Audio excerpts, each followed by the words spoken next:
It's not deja vu. I am sitting here next to Brian Dobie, and we are talking about a game against Calgary, but this one's got a little bit more meaning, and by a little bit, I mean a lot.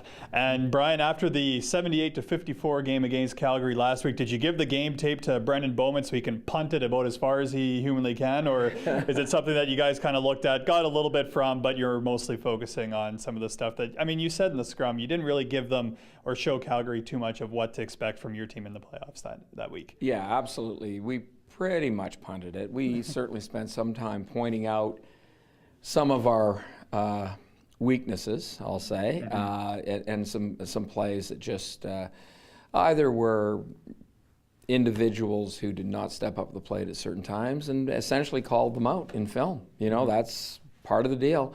And at other times, though we spent a lot of it pointing out a lot of things that we did well. Believe it or not, in that kind of game, we actually did a lot of things well. And it sounds pretty crazy, but it's true.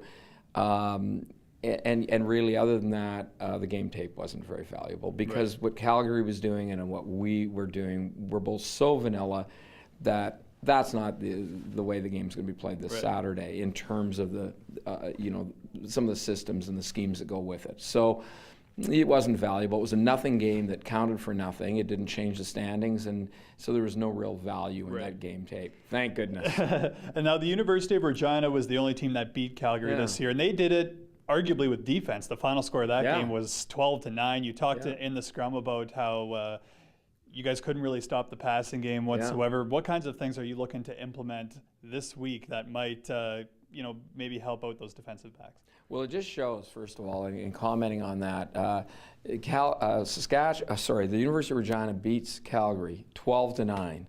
We lose to the University of Regina 30-27, and then we got blown up by Calgary. So, it shows you how any day is any given day, and matchups can really kill you depending on the personnel you have.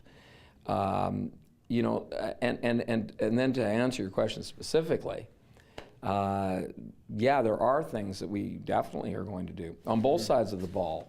Some things to protect our quarterback a little better. Calgary comes with tremendous pressure. We know they're going to get to our quarterback on occasion, but it can only be on occasion. It can't be. It can't be an avalanche coming at us. On the other side of the ball, defending Calgary's offense is a real tough one. They run the ball very well. They pass the ball extremely well. And there's no question that's a problem, and there's certain things that our coordinator will do schematically to take away certain key things that Calgary does. Now, of course, what we're trying to do is force Calgary to adjust from the easy things they do to make it more difficult for them, and let's see where that goes. You can't completely shut down a good team. It doesn't work that way, but you can try to make them deviate from the easy path they're on. That'll be our goal throughout this week to implement that stuff. Well, Brian, there's going to be a number of fans here in Manitoba cheering you guys on this coming weekend. Calgary versus Manitoba in Calgary. If you want to listen to the game, UMFM is carrying it. And also, if you want to watch the game and you can't get to Calgary, a committed fan, you might hop in, make the big road trip, but it will be on Shaw TV across Western Canada as well. For Shaw TV, I'm Mitchell Clinton.